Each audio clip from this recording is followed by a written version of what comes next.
और अब मैं आपको अपने शैम्पू के बारे में बताती हूँ कि मैंने कौन सा शैम्पू लिया, किससे मुझे नुकसान हुआ और किससे मुझे फ़ायदा मिला। हमारे बालों की हेल्थ के लिए शैम्पू जो हम यूज़ करते हैं धोने के लिए, अपने हेयर वॉश करने के लिए, उसका बहुत बड़ा रोल होता है। उसकी क्वालिटी क्या हो, कैसी हो, इस पर चर्चा करने से पहले हम कुछ और चीज़ों को भी डिस्कस करना चाहते हैं जो हमारे बालों की ग्रोथ के लिए, हमारे बालों की हेल्थ के लिए बहुत इम्पॉर्टेंट होती है। हाय, हेलो, नमस्ते, सत श्री अकाल। मैं उषा तनीजा आपका वेलकम करती हूँ अपने यूट्यूब चैनल पर। आज जो हम डिस्कस करने जा रहे हैं वो तो है कि शैम्पू हम कौन सा यूज़ करें और कौन सा ना करें। हम अक्सर कंफ्यूजन में रहते हैं कि हम कोई शैम्पू लेते हैं तो उससे हमारे बाल झड़ने शुरू हो जाते हैं या हमारी उससे ग्रोथ रुक जाती है। तो मैं आपको एक बात और बताना चाहती हूँ कि शैम्पू जो है वो तो इम्पोर्टेंट है ही है, उसके साथ साथ हमारा लाइफस्टाइल भी बहुत इम्पोर्टेंट होता है हमारी ग्रोथ के लिए। जो बालों के झड़ने का जो कारण होता है, गंजापन आने लग जाता है अक्सर बढ़ती उम्र में, उसके कारण क्या क्या होते हैं। उसके कारण सबसे पहला कारण तो ये है कि हम हमारी एज बढ़ रही होती है और हमारे बाल सफ़ेद होने शुरू हो जाते हैं। बाल सफ़ेद हो जाना शुरू हो जाते हैं तो फिर हम उसमें कलर लगाना शुरू कर देते हैं। मेहंदी जो है मार्केट से आती है जिसमें बहुत सारी चीज़ें मिक्स हुई हुई होती हैं, वो हम लगानी शुरू कर देते हैं और उसका हम ध्यान नहीं रखते हैं कि उसमें क्या क्या इंग्रेडिएंट्स डाले हुए हैं जो हमारे बालों के लिए नुकसानदायक हो सकते हैं। लेकिन बालों का कलर, नेचुरल बात है कि वो कलर के लिए लिया है, कलर तो करेंगे ही उसको, उससे साइड इफ़ेक्ट्स बहुत सारे होते हैं।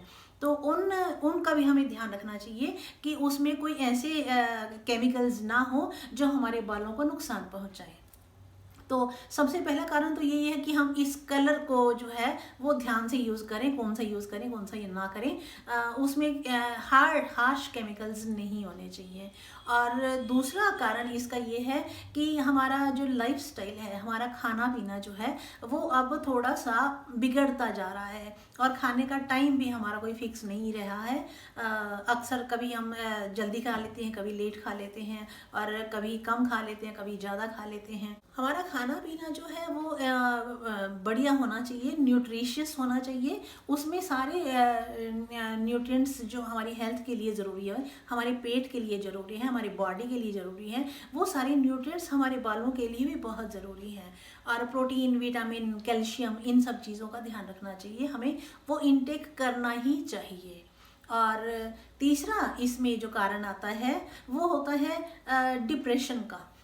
आजकल चाहे कोई जॉब वाली हैं या जॉब वाली नहीं है, चाहे वो हाउस मेकर्स ही हैं, हमारे जो है दिमाग में टेंशन जो है कभी ना कभी बनी ही रहती है। कभी थोड़ी देर के लिए होती है और कभी ज़्यादा लंबे टाइम के लिए चलती है। जब ज़्यादा लंबे टाइम के लिए चलती है तो हमारा डिप्रेशन का कारण बनती है वो, और वो टेंशन जब डिप्रेशन का कारण बन जाती है तो उसका असर हमारे पूरे बॉडी पे दिखता है, हमारे आँखों पे दिखता है, हमारे फेस पे दिखता है और हमारे बालों पे जो है वो भी बहुत ज़्यादा असर करता है और उससे हमारे बाल गिरने शुरू हो जाते हैं। और इसमें अगला कारण है कि मेडिकेशन अगर हमारी कोई चल रही है, हम किसी भी बीमारी के लिए, किसी भी प्रॉब्लम के लिए अपनी मेडिसिन ले रहे हैं, तो उस मेडिसिन की वजह से भी कई बार हमारे बाल जो है वो झड़ने शुरू हो जाते हैं।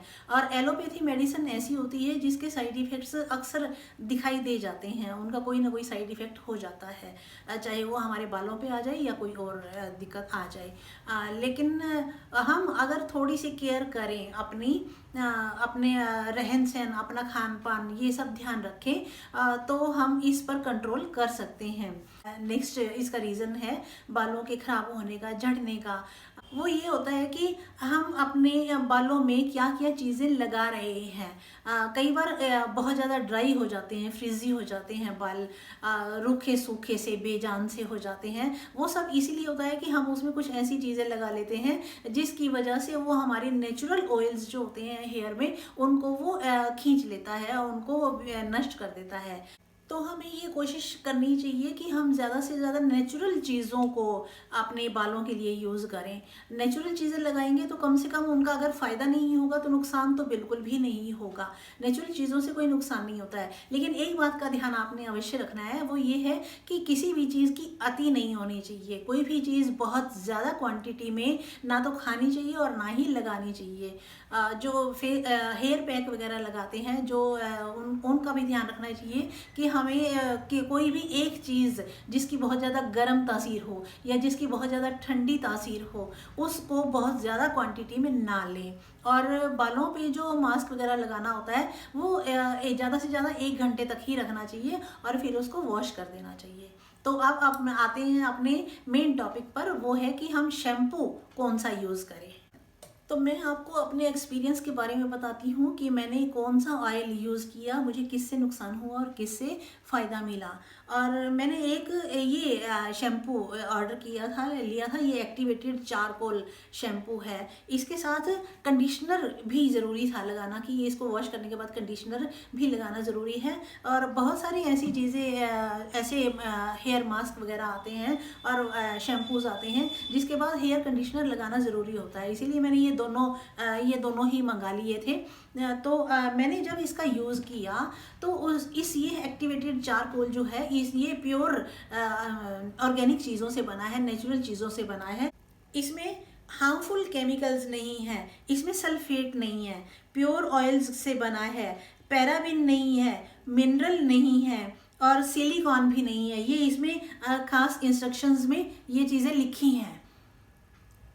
लेकिन फिर भी, और मैंने उसके बाद वो ये कंडीशनर भी यूज़ किया था, उसके बाद भी मेरे इससे बाल बहुत ज़्यादा गिरे थे, बहुत ही ज़्यादा गिरे थे जब मैंने इसको यूज़ करना शुरू किया। और मैंने 2 बार लगाया इसको, वीक में 2 बार जैसे वॉश करते हैं। और फिर मैंने इसको कुछ गैप के बाद, इवन मौसम जब बदला, बारिशों का मौसम, फिर सर्दी का, फिर गर्मी का, इस तरह से मैंने मौसम बदल कर भी इसको 2-2, 3-3 महीने के बाद ट्राई करके देखा कि शायद एक मौसम में मेरे गिर रहे होंगे, दूसरे मौसम में नहीं गिरेंगे। तो ये हर बार गिरे। मैं इसको 4 बार 2-2 महीने, 3-3 महीने के गैप पे इसको 2-2 बार यूज़ कर चुकी हूँ और इसका रिज़ल्ट जो है मेरे लिए बहुत ही बुरा रहा है। तो मैंने ये लगाना छोड़ दिया है। ये अभी इतनी सी ही लगी है, बाकी ये पूरी की पूरी वैसी ही पड़ी है और कंडीशनर भी उतना ही पड़ा है। तो अब मैं आपको दूसरा शैम्पू बताती हूँ कि उसके बाद मैंने ये शैम्पू मंगाया,